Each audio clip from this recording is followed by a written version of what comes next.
할렐루야, 만나서 반갑습니다. 우리 옆사람과 함께 인사 나누겠습니다. 참 잘 오셨습니다.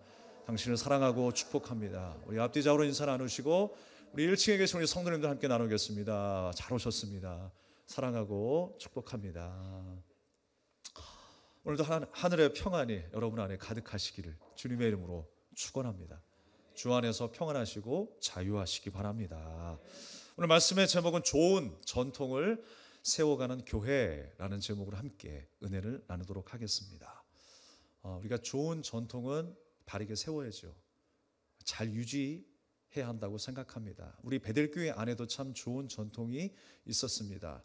개척할 당시에 한 사람 한 사람 모이기 시작하면서 목사님이 100일 기도회를 작정하셨죠. 그래서 매일 모여서 함께 찬양하고 눈물로 기도하고 하나님의 말씀을 듣고 확신함을 얻었습니다. 많은 기적들을 체험했습니다. 그리고 100일이 다 되어서 이제 끝날 무렵에 모든 성도님들이 같은 마음을 경험하게 된 것 같아요. 아쉬웠어요. 그래서 예배는 아니지만 9시에 시간을 정해서 우리가 함께 기도하자. 그래서 그 9시에 자유롭게 나와서 기도하는 동안에 우리는 절망의 때에 소망을 보게 되었고요. 눈물로 왔다가 기쁨으로 돌아가게 되는 그런 은혜를 경험했던 시간들이 참 많이 있었습니다. 우리가 특별히 지금은 9시 기도의 어떤 시간들을 정하지 않는다 할지라도 여러분 기도하기를 힘쓰시기 바랍니다. 새벽 기도에 많이 나오세요. 금요 예배 때 여러분 많이 나오십시오. 왜 구역장님들은 안 보이시고 왜 기관장님들은 안 보이시는지, 제가 당연히 나와야 될 사람들 아닙니까? 라고 말하기 전에 여러분 이미 여러분의 마음속에 그런 마음들이 다 있으실 거예요. 찔림이 있으시고, 아니 그런 마음마저 없다면 여러분 심각합니다. 나오십시오. 지금은 기도할 때이고요. 여러분이 바로 세워져야 우리 베델교회가 바로 세워집니다. 그래야 여러분의 가정이 바로 세워지는 거예요. 이 나라와 민족이 바로 세워지는 것입니다. 다른 거 자꾸만 생각할 필요 없어요. 나를 돌아봐야 되는 거예요. 기도 안 하는 나를 돌아봐야 돼요. 그래서 그러한 전통들이 우리 베델교회 안에 있었습니다. 그리고 그것 외에도 좋은 전통이 참 많이 있었습니다. 좋은 전통은요, 우리가 날마다 계승해 나가야 될 것이고, 나쁜 전통은 우리가 빨리 없애야 하는 것이죠. 오늘 본문의 말씀 속에도 하나의 전통이 등장합니다. 장로의 전통이라고 그랬어요. 근데 예수님께서 그 장로의 전통을 비판하십니다. 성경에서 말씀하고 있는 장로란 누굴 뜻합니까? 오늘날에 우리가 생각하는 그런 장로의 의미와는 약간 차이가 있어요. 그 당시에 율법을 많이 알고 있었던 사람, 또 연세가 지긋한 사람, 그렇지만 그 당시에 목사와 같은 역할을 했었던 사람, 랍비 등의 종교 지도자들을 가리킬 때 그 사람을 장로다라고 이야기를 했습니다. 오늘날의 장로님들하고는 약간 좀 차이가 있다고 생각할 수가 있어요. 그들은 율법에 능통한 자였고요, 종교 지도자들로서 인해서 많은 사람들을 다스렸던 사람들의 부류였습니다. 그렇다면 장로의 전통이란 무엇일까요? 장로의 전통. 하나님께서는 모세를 통해서 율법을 주셨어요. 그런데 이제 오랜 시간이 지나게 되면서 사람들이 그 율법을 하나하나 풀어가기 시작합니다. 해석하기 시작해요. 그 율법만으로는 우리의 삶 속에 구체적으로 우리의 생활 속에 녹아내서 지키기가 어렵다라는 생각 때문에 하나하나 풀어서 주석서를 만들기 시작했고요, 하나하나 규정들을 만들기 시작했어요. 그것이 바로 장로들의 유전, 장로들의 전통이 된 것입니다.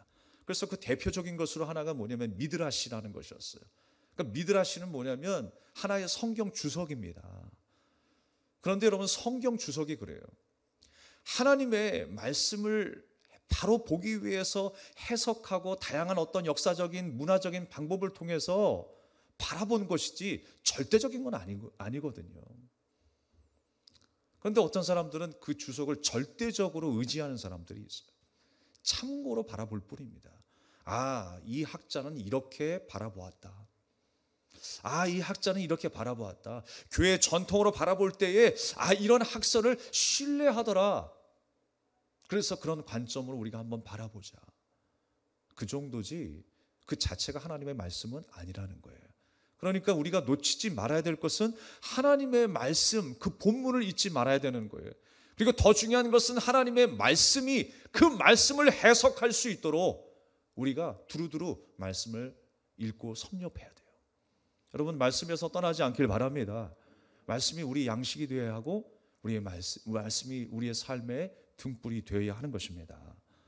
또 미드라시라는 것이 있고요. 또 하나는 뭐냐면 탈무드라고 하는 것이 있어요. 그러니까 모세의 율법 안에 설명할 수 없는 우리 실생활의 세세한 부분을 규정하는 어떤 규칙, 그 규칙이 필요하다. 규정하는 것이 있어야 된다.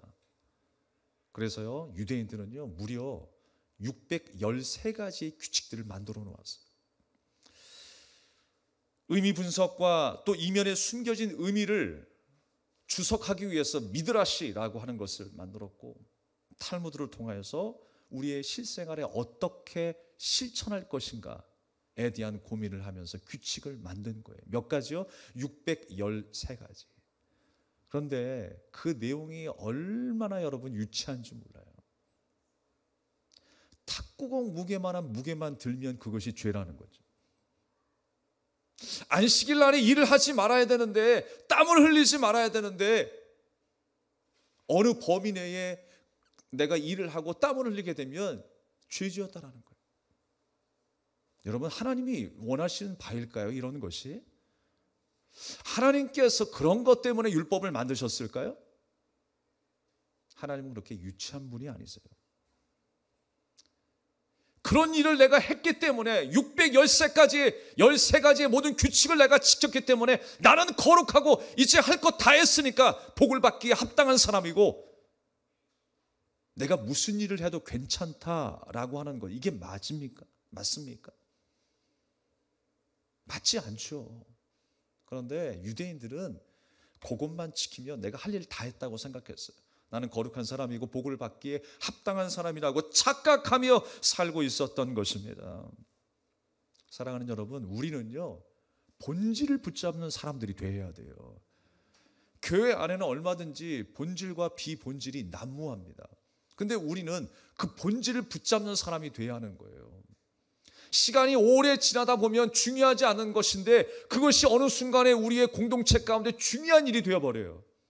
아무것도 아닌데 자존심이 중요한 일이 되어버리고요. 교제가 중요한 것이지만 함께 우리가 나누고 즐겁게 지내는 시간이 본질은 아니에요. 은혜를 나누고 사랑을 나누고 하나님의 말씀 가운데 순종하며 살아가는 것이 본질이죠.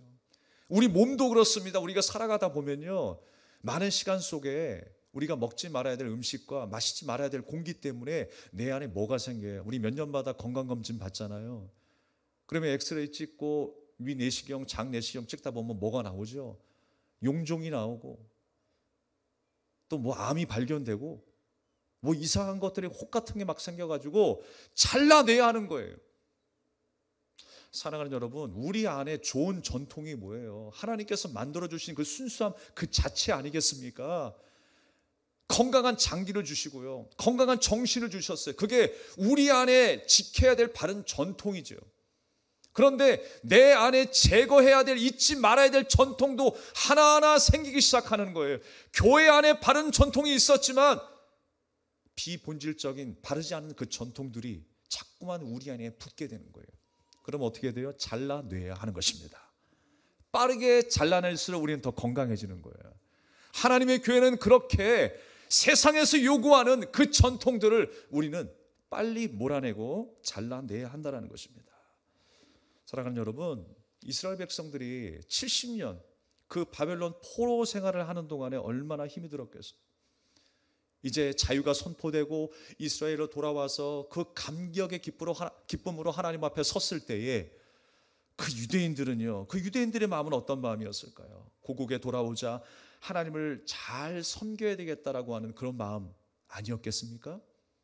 하나님을 잘 섬겨야 되겠다라고 하는 그 미명 아래 랍비들의 손을 통해서 이제 규율을 만들기 시작합니다. 그것이 바로 미드라시, 탈무드 이런 내용들이에요. 장로들의 유전, 장로들의 전통이라고 부르기 시작한 것입니다. 그러니까 처음 시작의 취지는 좋았어요. 우리가 하나님의 말씀 가운데 살자, 주님께로 돌아가자라고 하는 취지였습니다. 그런데 중요한 건 뭐냐면 그렇게 만들어 놓은 것이 하나님의 말씀이 아니었다라는 거예요. 오늘 본문의 말씀도 마찬가지입니다. 손을 씻지 않았기 때문에 죄를 지었다? 뭔가 부정하다? 잘못됐다? 예수님이 뭐라고 말씀하세요? 맨 마지막 말씀에 이런 것들이 사람을 더럽게 하는 것이요 씻지 않은 손으로 먹는 것은 사람을 더럽게 하지 못하느니라 그랬어요.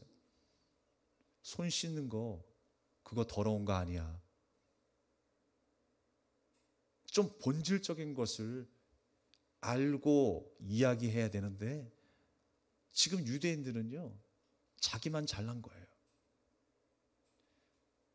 마음은 엉망인데 겉으로는 깨끗하고 겉으로는 의식을 해가는 사람이고 기도하고 말씀을 가까이 하고 거룩하게 보이는 옷을 입고 있으니까 마치 그 사람이 하나님 앞에 거룩한 것처럼 그렇게 살아가고 있습니다. 그러나 예수님은 아니다라고 말씀하고 있는 것입니다. 마음이 더러우면 결국 어떻게 되느냐? 여러분, 들어오는 음식이 더러운 게 아니잖아요. 나오는 음식이 더러운 거잖아요. 그건 음식이 아니죠. 배설물이라고 하죠. 무엇을 통과하고 있는 거예요? 내 안의 마음을, 내 속을 통과하면 더러운 거예요. 그런데 유대인의 마음 속에 어떤 것이 있었다는 것입니까? 음란과 호색과 타락한 그 마음들, 음란과 도둑질과 거짓 증언하는 그 마음, 그것이 그들의 마음 속에 있었다라고 하는 것입니다. 그것은 보지 못하고 단순하게 손을 씻지 않은 것 때문에 더럽다? 얘라, 니네가 더 더러워 라고 예수님 말씀하시는 거예요. 우리를 바라보실 때 예수님은 뭐라고 하실까요? 나를 바라보실 때 예수님은 뭐라고 하실까요? 여러분, 우리 마음이 하나님의 마음을 닮을 수 있길 바랍니다. 주님이 칭찬하시는 마음, 내가 좀 실수할 수 있어요. 부족할 수 있어요. 손을 씻지 못해서 내가 그렇게 초라한 모습으로 하나님 앞에 설 수 있습니다. 그러나 여러분, 주님 앞에 긍휼을 입을 자로 서십시오. 그 은혜를 입을 자로 사모하며 그 앞에 낮아지십시오. 하나님은 그 마음, 그 행실을 더 기뻐하시는 줄로 믿습니다. 우리가 보통 전통이라고 하면 이 전통이라고 하는 것이 무엇입니까? 오랜 시간에 걸쳐서 한 계통을 통하여 계속 뭔가 관습이라든가 행동들이 이어져 내려오는 것이죠. 그것을 우리가 전통이라고 이야기합니다. 근데 전통에는 좋은 전통이 있을 수 있고 나쁜 전통이 있을 수 있습니다. 그래서 우리가 좋은 전통을 이야기했고 나쁜 전통도 우리가 이야기를 했어요. 우리나라에는 향약과 두레라고 하는 그 공동체 가운데에 약속이라도 한 듯이 그런 좋은 전통들이 있죠. 농번기가 되면 그 일들을 함께 돕는 거예요. 장례식이 있으면 함께 가서 울어주는 거예요. 그래서 기쁨과 슬픔을 함께 했었던 그런 좋은 전통이 있습니다. 반면에 여러분, 사라져야 될 나쁜 전통도 있어요. 예전에 제가 영상을 통해서 한번 보여드린 적이 있습니다. 선교사 한 분이 아프리카 한 종족 원주민을 찾아갔어요. 그런데 그렇게 환영을 하더라는 거예요. 음식을 배설하고 함께 잔치를 배설하고 환영하면서 밥을 먹고요, 춤을 추고 노래를 부릅니다. 그래서 나를 환영해 주는 줄 알았어요. 나를 사랑해 주는 줄 알았어요. 사랑받는다고 생각하니까 얼마나 선교사님이 좋았겠습니까? 그렇게 웃고 있을 때, 그렇게 춤을 추고 있을 때 뒤를 돌아보는 순간에 한 사람이 선교사님의 목에 칼을 꼽습니다. 그 원주민의 미덕은 뭐였냐면 배신이었어요. 배신. 그게 전통이었어요. 참 이해할 수 없죠? 그게 좋은 전통입니까? 그게 미덕이에요? 나쁜 전통이죠.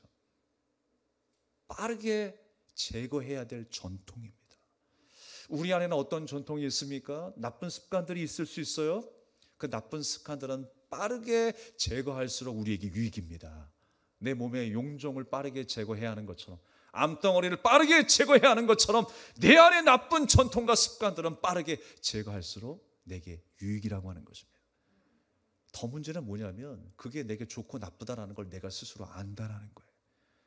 그러면서도 제거하지 못하는 게 내 모습이라는 거예요.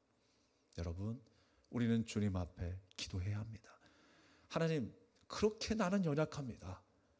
나의 연약함을 용서해 주시고 내 혈기로 이길 수 없는 내 삶의 모습, 내 의지로 해결할 수 없는 그 모든 것들 다시 한번 주님 앞에 맡기오니 나를 주님의 손으로 거룩하게 만들어 주시옵소서. 주님이 쓰시기에 합당한 이 땅에 정말 주님의 영광을 드러내는 도구가 되게 해달라고 기도하는 저와 여러분 될 수 있기를 주님의 이름으로 축원합니다. 본문에 나타난 유대인들이 그렇게 자랑하고 내세웠던 그 전통도 자기네들이 생각했었을 때는 좋은 전통이라 여겼을 것입니다. 그러나 문제는 무엇이에요? 말씀에서 벗어났다라는 게 문제예요. 말씀과 상관없다라고 하는 것이 문제라고 하는 것입니다. 왜 문제입니까? 자기의 생각으로 하나님의 말씀을 재단해버린 거예요. 재단했어요. 안 찢었어요. 하나님의 말씀을 재단해버리면 되겠습니까, 여러분? 그게 우상이에요. 하나님의 말씀을 내가 원하는 대로 내가 편리한 하나님으로 내가 섬긴다라는 거예요. 그러니까 우상은 어디에서 시작하는 거예요? 함께 따라하겠습니다. 우상은 내 마음에서 시작된다. 내 마음에서 시작되는 거예요. 내가 하나님을 평가하기 시작합니다. 마치 내가 선악과는 먹지 않았다 할지라도 선악과를 먹은 것처럼 내가 판단하기 시작하는 거예요. 그래서 하나님을 내가 아로 새겨요. 금송아지 새기듯이 내 편리 위주로 하나님을 재단하는 거예요. 말씀도 내가 자의 해석해서 내가 원하는 대로 내 유익을 위할 때에 하나님의 말씀을 대동하고 내 피해를 최소화하기 위해서 하나님의 말씀을 인용하기도 합니다. 여러분, 하나님의 말씀 그렇게 인용하면 안 돼요. 우리에게 주신 그대로 우리는 순종해야 합니다. 우리는 그 하나님의 말씀 앞에 자복하고 죽어지고 사라지는 은혜를 경험해야 돼요. 그게 은혜라니까요, 여러분. 내가 자꾸만 나타나게 되고 내가 재단해버리면 그건 사단의 역사지 하나님의 역사가 아닙니다. 어떤 일이 일어나고 어떤 비극이 일어난다 할지라도 우리는 그 하나님의 원대한 계획 속에 살아가면서 드러나야 될 것은 무엇입니까? 바로 하나님의 영광이에요. 말씀이 우리의 삶 가운데 나타나야 할 줄로 믿습니다. 우리는 하나님의 말씀을 재단하지 말고 오직 우리에게 주신 그 말씀 앞에 우리는 순종하며 잘 이어가야 한다는 거예요. 그러므로 우리는 하나님의 말씀을 제대로 들어야 합니다. 여러분, 하나님의 말씀을 제대로 듣지 아니하면 순종하지 못해요. 듣는 것과 순종하는 것은 연결되어 있어요. 우리의 귀가 열리지 않았기 때문에, 우리 마음이 열리지 않았기 때문에 그런 것이죠. 우리가 아직 주님 앞에 죽어지지 않았기 때문에 여전히 나는 살아있고 여전히 나는 교만하고 여전히 내가 세상의 왕이 되어 있기 때문에 하나님의 말씀이 들려지지 않는 거예요. 하나님의 말씀을 들으시기 바랍니다.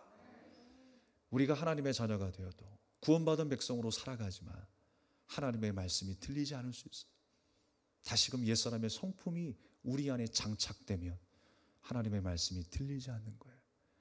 교만함 때문에, 안주함 때문에, 세상과 타협하며 살아가는 그 마음 때문에 하나님의 말씀이 들리지 않는 거예요. 여러분, 주님의 말씀에 귀 기울이시기 바랍니다. 사모해야 하는 거예요. 목마른 사슴이 시냇물을 찾아 헤매이듯이 여러분, 이 헤매인다라는 말이 저는요 아주 공감이 돼요. 목마를 때 여러분 그 물을 찾아 헤매는 우리의 모습, 배고플 때 여러분 이 식당 저 식당을 찾아 밥을 먹으려고 하는 여러분의 모습을 상상해 보십시오. 그 갈급함 이상으로 우리는 하나님을 찾아야 하는 것입니다. 하나님, 내게 말씀하여 주시옵소서. 주님의 말씀 앞에 순종하겠습니다. 바로 이것이 우리의 신앙의 삶의 본질이 되어야 합니다. 우리나라 교회에서도요 그렇습니다. 주일엔 돈을 쓰지 않는 것이 원칙처럼 지켜질 때가 있었어요. 구약시대 때 안식일에 아무것도 하지 말아야 한다는 그 말씀 때문에 아예 돈을 쓰지 않았던 시간들이 있었습니다. 심지어 교회가 멀어서요 버스를 타지 않으려고 왕복 4시간을 걸어 다녔던 분들도 계셨다고 합니다. 근데 뭐가 앞뒤가 안 맞잖아요. 돈을 안 쓰기 위해서 내가 4km를 걸었다? 그 걸은 건 뭐예요? 일하지 않아야 된다면서요. 그거 걸었으니까 일한 거 아니에요. 우리가 물질을 쓰지 아니하고 절제하고 그렇게 행동한다라고 하는 의미가 무엇입니까? 우리의 마음을 하나님 앞에 드리고 정말 일하지 않는다라고 하는 의미를 바르게 깨닫기 위해서 그런 행동과 그런 지침들이 있는 것이지, 그게 사건의 본질은 아니라는 거예요. 안식일이 뭔가를 우리가 생각해야 하고, 안식일에 어떤 일이 일어나는가를 우리가 생각해야죠. 안식일에 일하지 말라고 하신 이유가 무엇일까요? 왜 만나와 메추라기를 안식일 날에는 거두지 않고도 미리 주셨습니까? 이 양식은 누가 주신다라는 거예요? 하나님이 주시는 양식이라는 거예요. 나의 수고와 노력으로 이루어진 것이 아니라 하나님께서 거저 주시는 그 양식, 그 양식을 언제 먹어요? 안식일 날에 내가 먹게 되는 거예요.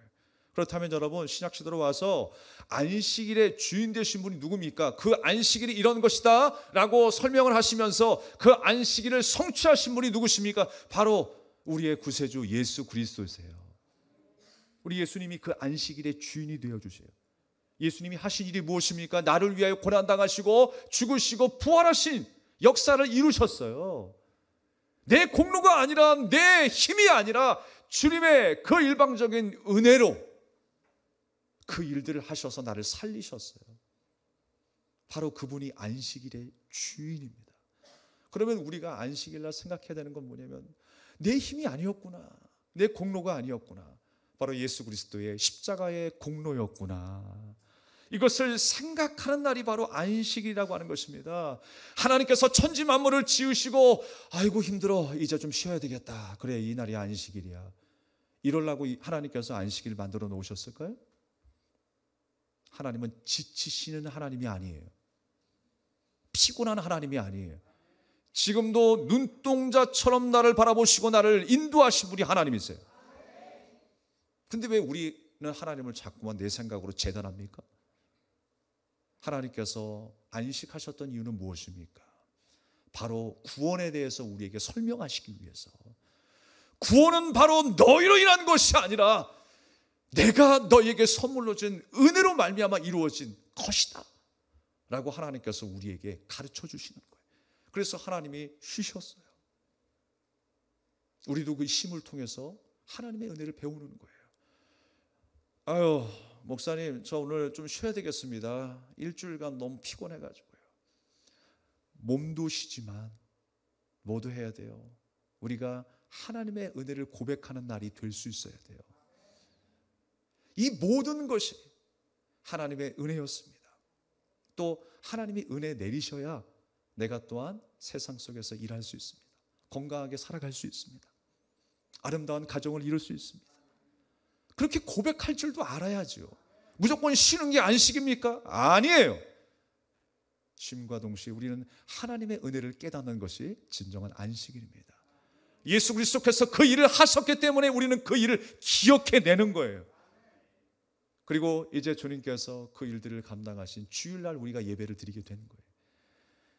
이 날짜가 토요일이 안식일이다, 주일이 안식, 이거 여러분 논쟁해봐야 소용없는 거예요. 본질을 찾자고요. 본질이 바로 예수 그리스도세요. 우리를 승리케 하신 부활하신 예수 그리스도께서 우리를 위하여 죽으시고 부활하신 그 은혜를 우리가 기념하는 날이 바로 오늘 주일 아니겠어요? 그래서 우리가 오늘 이 시간 영과 진리로 하나님 앞에 감사와 영광을 돌리게 된 것입니다. 날마다 그 마음으로 이 거룩한 예배를 하나님 앞에 올릴 수 있기를 바라겠습니다. 내 힘이 아닌 하나님의 은혜로 되었다라고 하는 것을 기억하는 날이 바로 오늘이라고 하는 것입니다. 오늘 본문 2절의 말씀에 바리새인과 서기관들은 예수님의 제자들이 떡을 먹을 때 손 씻지 않았다라고 비판했어요. 하지만 그것은 어디까지나 자발적으로 이루어진, 자발적으로 제정된 그 규정에 의해서 그들이 말하고 있었던 것뿐이에요. 하나님의 말씀이 가리키는 것이 아니었습니다. 예수님은 장로들의 전통으로 사람을 정죄하면 안 된다라고 말씀하시는 거예요. 그러니까 우리가 조심히 할 것은 무엇입니까? 예수님이 말씀하신 것처럼 입으로 들어가는 것이 아니라 입에서 나오는 것들이다라고 말씀하고 있어요. 우리 안에는 무엇이 있을까요? 분명히 선한 것이 들어왔는데, 선한 행동과 선한 생각들이 들어왔는데 결국 무엇 때문에 더러워져요? 우리 안에 진심이 아닌 거짓됨, 음란함, 타락함 때문에 더러워지는 거예요.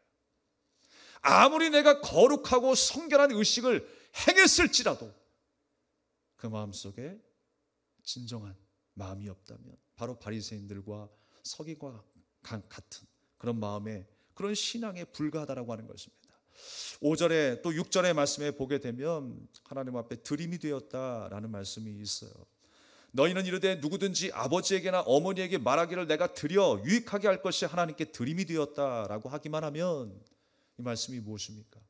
그 당시에는요, 부모에게 드림을 통해서, 하나님 앞에 드림을 통해서 고르반이라고 하는 그 풍습이 있었어요. 드림이 되었다라고 하는 거예요. 제물을 드리는 거예요. 그래서 우리의 고르반이 되신 분이 누구냐? 예수 그리스도예요. 그렇게 드림이 됐는데 예수님께서 지금 어떤 말씀을 하시는 거냐면, 부모를 공경하라라고 했는데 내가 하나님 앞에 할 거 다 했으니까 그거 부모 공경하는 걸로 그냥 탁 퉁치고 넘어가자라는 거예요. 그러나 예수님은 그거 부모 공경한 거 아니야 라고 말씀하세요.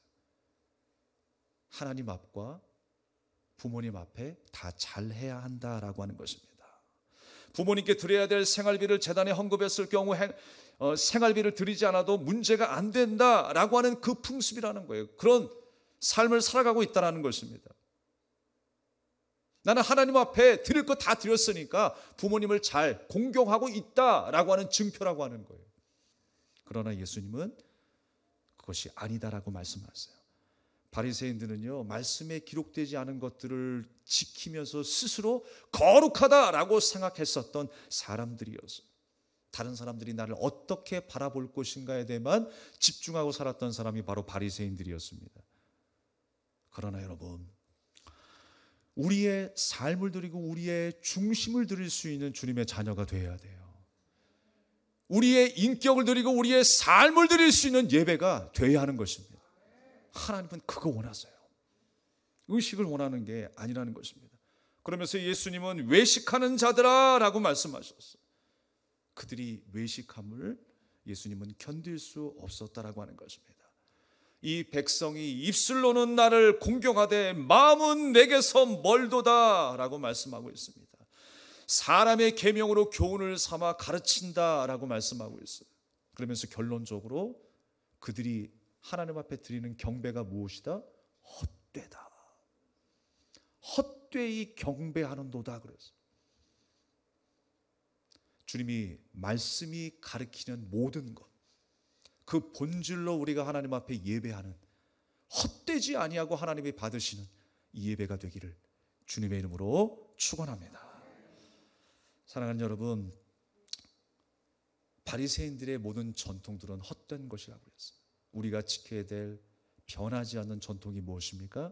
말씀의 전통입니다. 믿음의 전통이에요.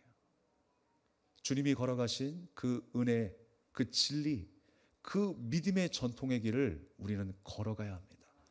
다른 것이 섞여 있으면 안 돼요. 세상과 타협하는 내가 좋아하는 길을 재단해서 깎아서 내가 가고 싶은 대로 가는 것은 여러분 신앙생활이 아닙니다. 주님이 주신 말씀 그대로 순종하며 따라가는 것이, 내 생각을 가미하지 않고 하나님의 말씀으로 걸어가는 것이 바로 신앙생활인 줄로 믿습니다. 신명기 12장 32절의 말씀을 우리가 한번 읽어보겠습니다. 시작. 내가 너희에게 명하는 이 모든 말을 너희는 지켜 행하고 그것에 가감하지 말지니라. 잠언서 30장 6절의 말씀 다시 한번 읽어보겠습니다. 시작. 너는 그 말씀에 더하지 말라. 그가 너를 책망하시겠고 너는 거짓말하는 자가 될까 두려우니라 그랬어요.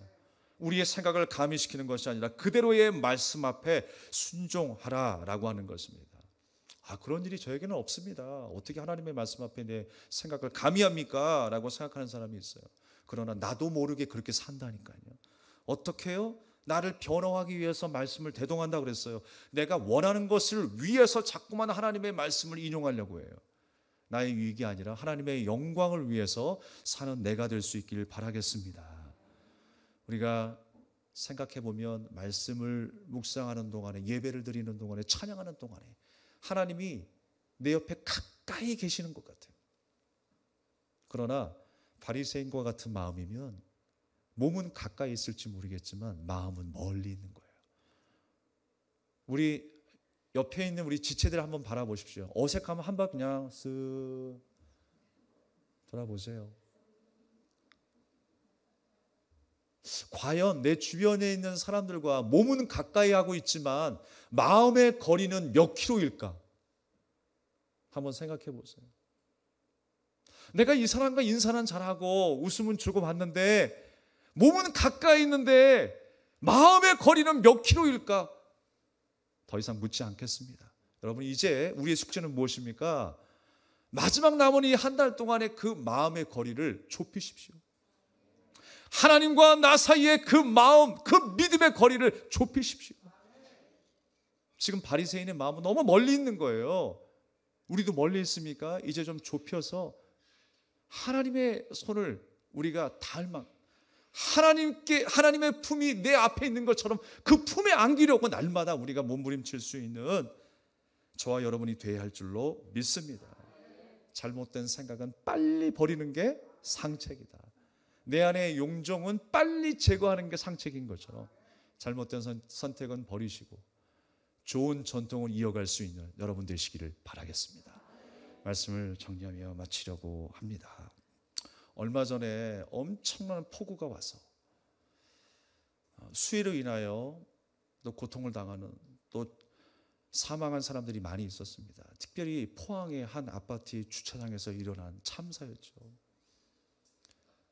방송을 통해서 빨리 주차장에 있는 차를 빼십시오라고 하는 소리를 듣고 엄마하고 아들이 주차장에 내려갑니다. 그래서 내려갈 땐 즐거운 마음으로 아들과 엄마가 내려갔습니다. 이제 차를 타고 밖으로 나오는데 이미 입구는 물이 꽉 차 있었어요. 뒤로 가자고 하니 뒤에서 오던 차가 또 막혀 있어서 더 이상 온데간데 갈 수가 없어요. 그래서 그 차에서 내리려고 했습니다. 근데 어느덧 물이 차서 그 차 문이 열리지 않아요. 간신히 그 문을 열고 나왔습니다. 점점 물이 차기 시작하는데 이제는 심각할 정도에 이르게 되었어요.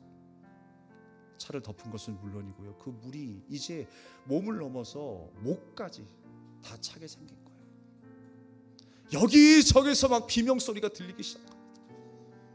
울부짖는 소리가 들립니다. 한 노부부가 너무 막 통곡하면서 오니까 그 모습이 너무나 비참해 보였던 것 같아요. 근데 그때 어머니가 아들에게 이렇게 이야기합니다. 주영아, 우리 천국에서 만나자. 이제 내 몸을 가눌 수 없고 더 이상 어떻게 아무것도 할 수 없는 그 상황 속에서 이 어머니가 아들에게 주영아, 우리 천국에서 만나자. 아들도 엄마에게 이야기합니다. 엄마 미안해. 키워줘서 고마워. 엄마 사랑해. 엄마 사랑해. 엄마는 또 이야기합니다. 엄마가 미안해. 너를 지켜주지 못해서 많이 못해줬어. 정말 미안해. 그리고 사랑해. 이런 이야기를 주고받는 거예요. 그리고 그 아들이 그 자리에서 하나님 앞에 회개를 하더래요. 하나님, 나를 용서해 주시옵소서. 그런데 그 두 모자가 어떤 마음을 가지고 있었냐면 나중에 이 엄마가 극적으로 살아서요, 교회에서 간증을 하세요. 얼마 전에 다니엘 기도회, 그 기도회에서 이 어머니가 간증을 하시더라고요. 김은숙 집사님이라고 하는 분이 간증을 하시는 거예요. 그때의 그 감정, 그때의 그 마음을 이야기하시는데요, 두 사람 모두 그 상황을 무서워하지 않았다라는 거예요. 너무나 당당했다라고 하는 것입니다. 이제 우리가 하나님의 품으로 가는구나, 이렇게 죽는구나 결단하면서요, 그 두 사람은 기쁨으로 그 상황을 받아들였다라는 거예요. 여러분, 그게 사람의 의지로 가능한 일입니까? 하나님의 은혜가 아니면, 붙드시지 않으면 그것은 사람의 의지로 가능한 게 아니에요. 그런데 그 순간에 천국을 바라보게 하시는 거예요. 하나님의 품을 바라보게 하시는 거예요. 그런데 하나님을 알지 못했던 노부부는요, 통곡하며 울부짖더라는 거예요. 너무나 비참하게 보이더라는 거예요. 그래서 그 순간 그들을 위해서 기도했었대. 죽어가는 사람들을 위해 기도했었대. 하나님, 저들도 구원해 달라고, 저들도 하나님 믿게 해달라고. 사랑하는 여러분, 하나님께서는 우리에게 좋은 길을 보여주셨어요. 놓칠 수 없는 그 길을 보여주셨어요. 그래서 죽음이 내 앞에 있을지라도 우리는 주님이 보여주신 그 길을 따라 걸어가는 사람들이에요. 우리는 성도로 부름을 받았습니다. 하나님의 군사로, 하나님의 용사로 부름받아 이 자리에 우리가 함께 모여 하나님을 예배하게 되었어요. 우리는 두려운 것이 없는 사람들입니다. 때때로 우리가 넘어져서 또 두려워하며 절망하지만 하나님께서는 또 우리를 일으켜 세우실 거예요. 그것이 바로 하나님이 우리를 향한 약속인 것입니다. 그 하나님을 의지하시고 그 하나님을 바라보시고 그 품에 날마다 달려가기를 소망하는 저 여러분의 삶이 될 수 있기를 주님의 이름으로 축원합니다. 우리 이 찬양을 드리고 함께 기도하겠습니다.